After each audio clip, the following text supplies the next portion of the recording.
Good morning and welcome to this Dawn Busters Taste Challenge. We have, from some point in history, I never could get no information on this, but it's Clubhouse. Cane Run's the other one. Clubhouse rum. Bottled by Kentucky Standard Distillers, Bardstown, Kentucky. Well, that's one of the Heaven Hill alias names. Premium quality. It has a okay label. It does have like a country club on the pen and ink drawing in the back, like two fishing rods and two golf clubs crossed, and a clubhouse in the background. 1 liter bottle. I think they just make 1 liter bottles and like 375s, and well, they make, I guess, different sizes. I haven't seen the handles though, but the common size that I've noticed for Clubhouse is liters, although I know that Total Wine has little 375 200 milliliter samples that you can get in a little small size area. If you look on the Heaven Hill website, they only have it listed under product specifications, just as Clubhouse rum. It'll say 1L. That's it, or whatever they're showing. There's no description of it, no history of it, no. It doesn't even say where it's produced, and nowhere on the bottle does it say it's imported. It says premium quality rum. So, is it even from the Caribbean? I would doubt it. Seemed like they would say it. All the other ones do. So it's probably rum made right there in Kentucky. I know Glenmore started doing that in Owensboro about a year or two ago, distilling rum. Now this product, but anyway, that's all I can say about that because I don't know anything else about it. This is another 80 proof silver rum, Cane Run Estate, now known simply as Cane Run. Number 12 recipe. They don't have a number 11, 10, 9, 8, 7, 6, 5, 4, 3, 2, or 1 recipe.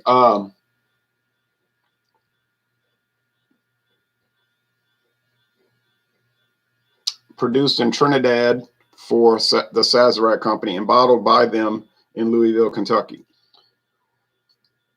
Made from sugar cane juice. You know, that it tastes kind of like a sugar cane stalk, kind of grassy. Dixie Baseman. Good morning, Ron. How was your Memorial Day? It was fine, nice, peaceful. I worked 9 hours. So I guess, I don't know if people look forward to working 9 hours on Memorial Day, but that's what I did. Oh, well. Let's get on with this. I hope you had a good one.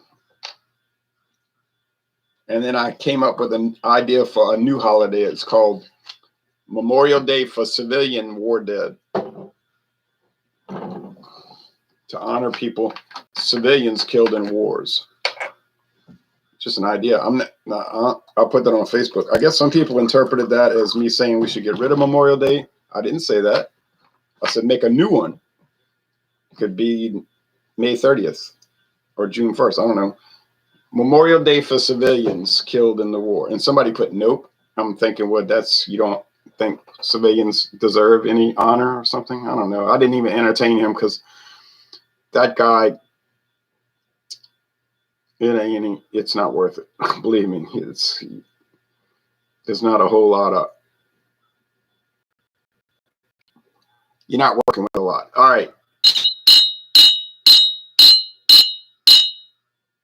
It's clear. They're both clear. No shock. Is it going to be a challenge? I think so. Now, the only thing I believe going to make a difference here,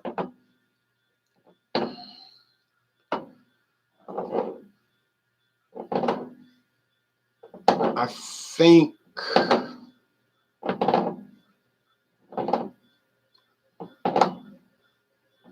that the Cane Run will be a little grassier.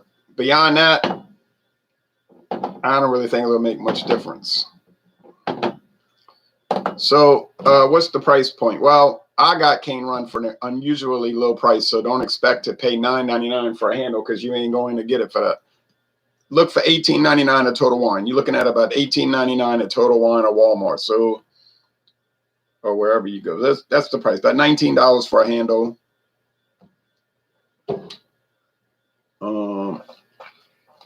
For a liter, probably about $10. Now the Clubhouse, I got for $5.99. True story, $5.99 at International Market. Don't look for that price because you're not going to see it. You might find a bottle for $9.99 now, $8.99 even. You could find that. But International Market is probably, I don't know what they're marking it up, 50 cents, if that. But they're selling a huge amount. So they got, if you go to International Market, they got Clubhouse, gin, rum, brandy, blended whiskey, vodka, across that whole shelf area, and they're all $5.99. $5.99 a liter. That's basically the lowest price for liquor you're going to ever see in the United States, if you ever see that, and you probably won't. So I bought a bottle. I'm not displeased with it. I'm not in love with it. I didn't actually buy this one at International Market, though. I did buy some other stuff, but I bought this one at a super discount store in Chalmette, Louisiana, on Louisiana Highway 47 northbound. And he had a deal. If you bought 2 bottles, it was buy one, get one free. No, I'm saying that wrong. No, if you bought 2 bottles, you got it for $5.99 a bottle. That's the story. I said, well, what if because I wanted the Ron Rio. I said, well, what if I just mix these two? I could still get it for $5.99 since I'm buying 2 bottles. No. He said, no. That was in 2018. No, we can't do that. I said, okay. I wasn't going to get 4. I didn't need that. You know, I just paid $6.99 each, the extra $1 without the discount price. And I got Ron Rio and the Clubhouse. If I had needed bulk amounts of Clubhouse, yeah, I could have got it for $5.99. Now, I bet I find out later, I could have bought it for $5.99 at International Market without getting double and all of that. Julie Gilpin says, good morning, Ron. Good morning to you, Jules. Okay, here we go. Yeah. Same old thing. If you want an unusual gin, get the Clubhouse gin. It tastes like they're adding lemon lime to it. They don't say anywhere on the label, natural flavors added. They have to say that if they do it in most cases. So they don't say that. But it depends. You got to look at your chart. If you get on the Tax and Trade Bureau website, there's a chart that they have in one of their sections, and it shows here's every kind of liquor that they could think of, that they know of. And it tells you, can they have flavoring added? And some of them, like bourbon, straight bourbon, it'll have an X, no. Now, but if they can add flavoring, do they have to disclose it? In some cases, yes. In some cases, no. So you can look at the chart. I mean, there's no need to memorize the chart because you could just look it up. It's a reference. I had a viewer, Brandon Borrell, say, well, I don't tell my students to memorize the periodic table. There's no point to it. You could just look at it. We had to do that in high school. I got no use out of that. The periodic table, very useful. Memorizing it, no purpose. Okay, so that smells like standard rum. Light molasses, you know, light sugar. I'll say white sugar, not brown, and a little grass. You know. Same thing here, but maybe more water and more grass. So this might be the cane run. This I do not know because I mixed them up very well, and they're both the same color, so I can't cheat on that. That's why I got the labels at the bottom of the glasses. The labels down below. BC's Beer Reviews. OSBC's Beer Reviews. He's going to review any beer that you could think of. Good morning, Ron. Good morning to you, BC's Beer Reviews of Michigan. Now the taste.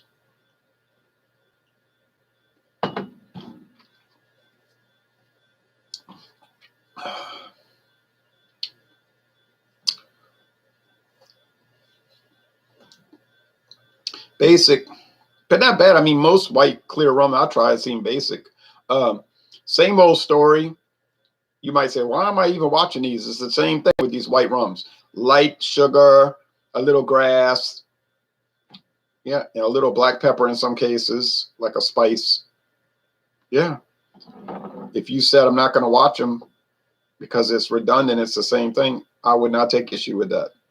That's not the point of these taste challenges, to see if everything is different. The real point is, can I tell one from the other in a blind taste test? And that goes back to me watching videos for years where people taste beer and they'll say, oh, this beer is better than that beer, because I'm tasting them. But they're looking at the bottles, they're looking at the cans, and they know which is which. And I think that brings in bias, could be unconscious bias. The best way to do a taste challenge is blind. Double blind, meaning you don't know which is which, and the person doing the experiment doesn't know which is which. Well, in my case, I am the experimenter and the experimentee. That's why I mix up the glasses, so that it's a double blind study. The Dixie Bassman said, it was a very good day. Me and my friends tested negative and were vaccinated. Okay. We went camping in the middle of nowhere. We had some great barbecue, beer, wine, and whiskey. Well, that's good. I'm glad to hear that y'all had a good time. Oh, okay. Now, less grass and more sugar. Clearly sweeter. Clearly sweeter. And in my recollections, the Clubhouse is sugary sweet, more sugary sweet compared to the, to the cane run. Not sugary sweet like Caliber, but then I bet you there's no rum on earth that's more sugary sweet than Caliber. Tastes like rock candy and strawberry shortcake. And if I'm wrong, prove me wrong. Go get some and try. You'll see. You're going to say, whoa, this is the sugariest, most sugary rum in the world. You'll see. Now, which of these do I prefer? Well, okay.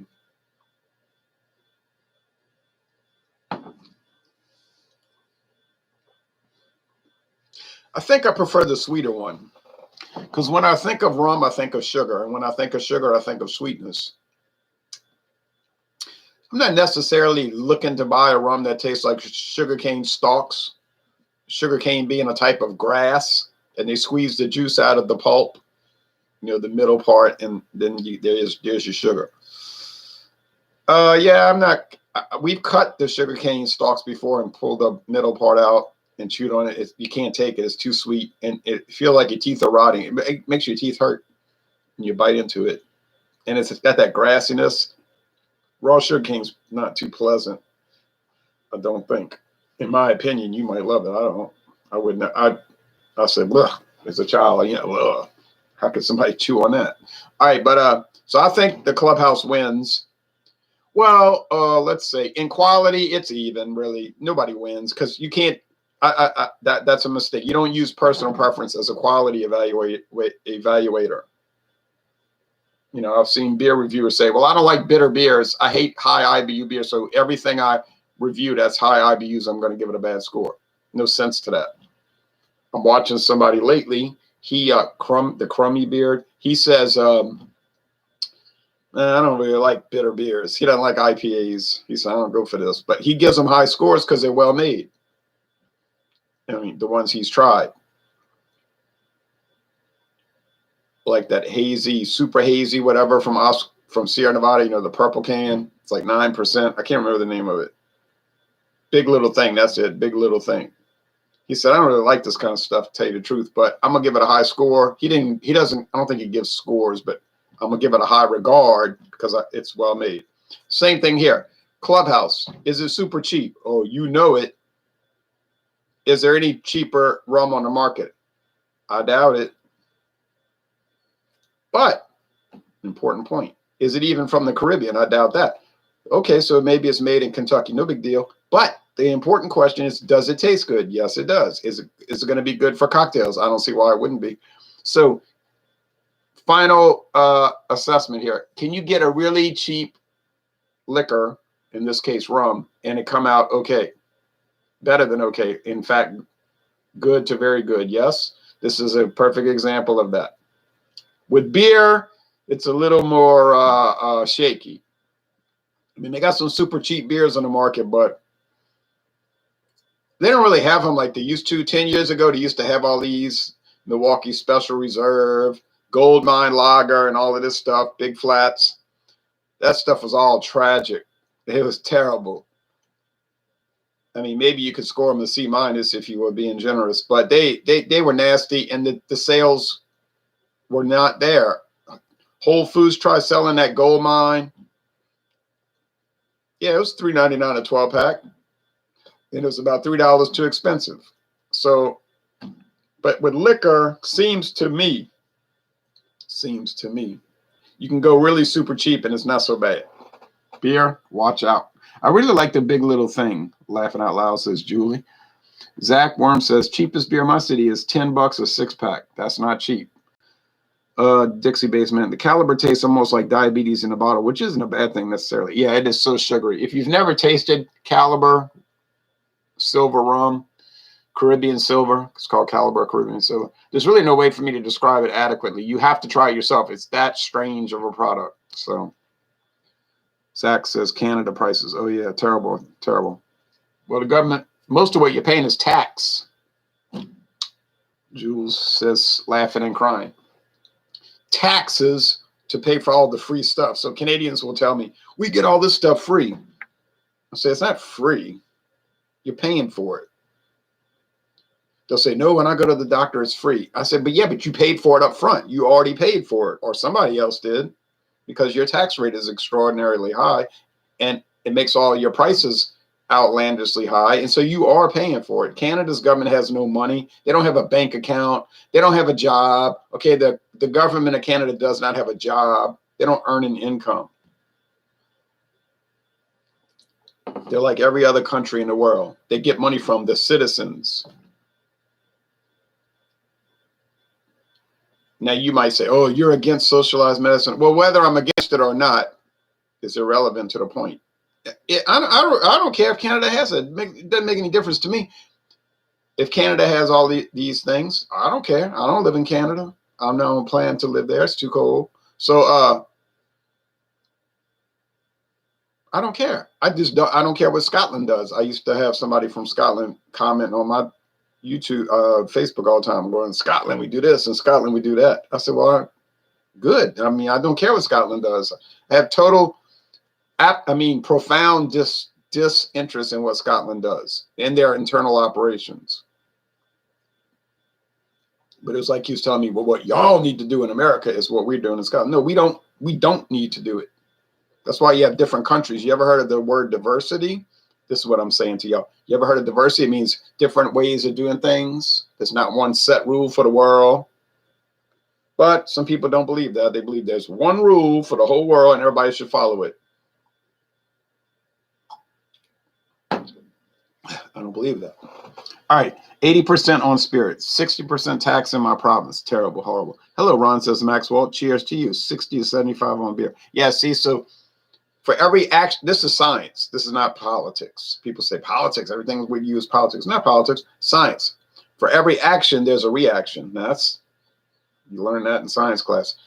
Every action, there's a reaction. In other words, there's consequences for every thing that happens. So you want to give away all this free stuff. The consequence is that the prices you pay are going to be extraordinarily high. There's other consequences too, I might add, but that's the one we're focusing on at this particular moment.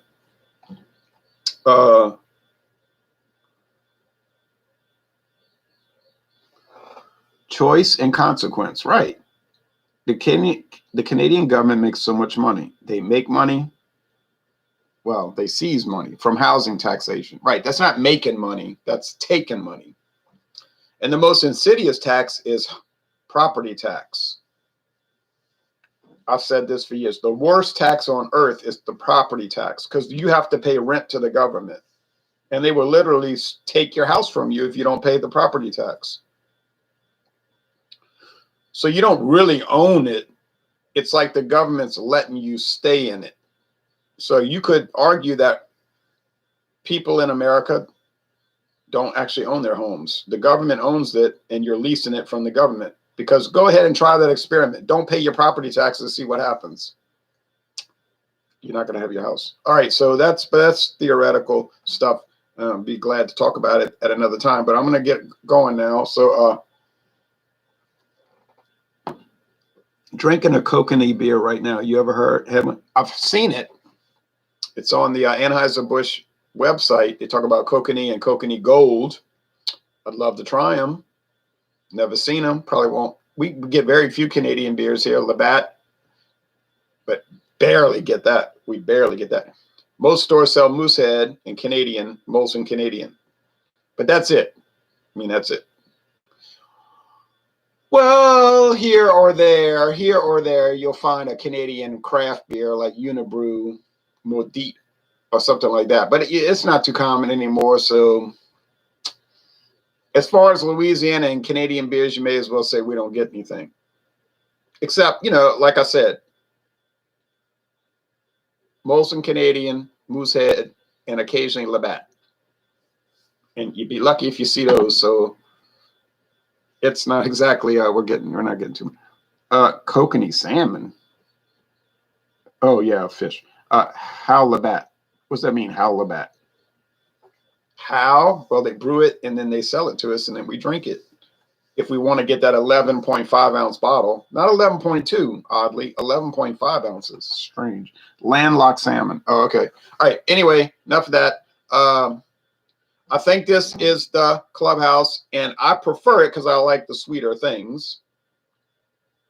But it's no better or worse than the Cane Run, which is more grassy. It's up to you, whatever you prefer. But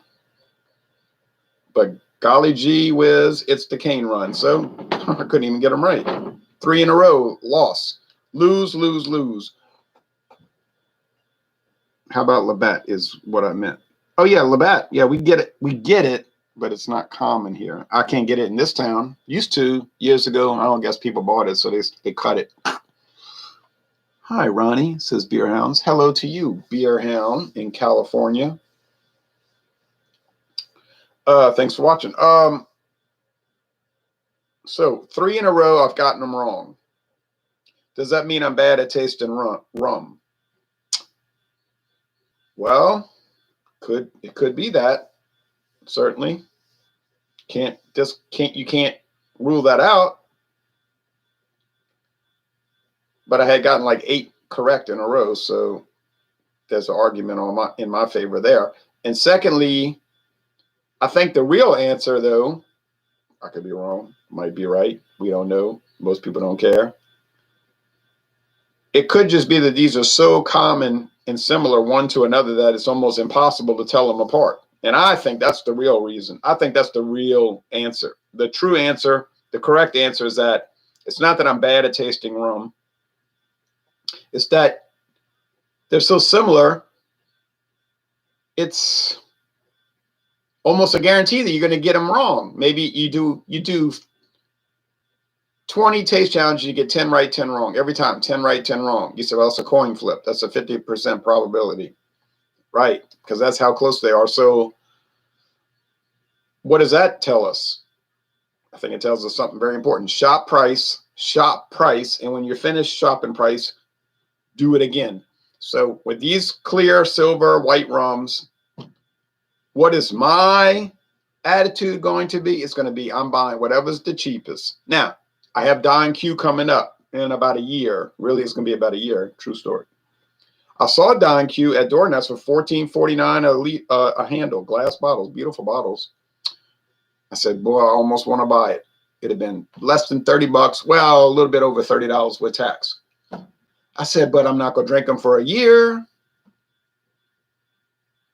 Not even going to crack it open for a year at least. And I said, well, you can't be jumping on every sale you see, because then you become like a fanatic, like an addiction. It's like an addiction, you know. So that's stupid. So I said, well, Doornest not the only people in the world that sell Don Q. They might be the only one that ever had a sale, though. But be that as it may, I skipped it. And I do plan on doing Don Q, Puerto Rican rum coming up. The silver and the gold, silver and gold, silver and gold. They're an official rum of Puerto Rico, and you can read that website, the Rums of Puerto Rico. Fascinating website. Been on the market for a long time. Don Q, named after the famous short story of Don Quixote. So we'll see. We'll see, but time will tell, and we're in no rush. Can't do everything in your life anyway, so no use worrying about it. Alcohol is a complex beast, says Beer Hound. You're right. And drinking alcohol is complex. Hi, Ronnie, says Beer Hound. Labatt is everywhere here in New Hampshire. I believe that. You're also close to Quebec. So it would be a choice based on the best price then. Absolutely. I guess I'd be drinking Pabst for the rest of my life. Yeah, I guess me too. I usually drink natural ice and Keystone Ice since they're so cheap. Oh, so very cheap, but good. The Bacardi mixed my dad a mojito. Tito Bacardi. Oh, okay. Laughing out loud, Bill, my balling on a budget beer of choice. I'm a Bacardi man, says Zach. I like Bacardi. I really like Bacardi. All right. Anyways, thanks for watching this video production. A tie, and I couldn't even tell them apart. What's coming up next? The infamous Ron Rio. I will absolutely not get that wrong.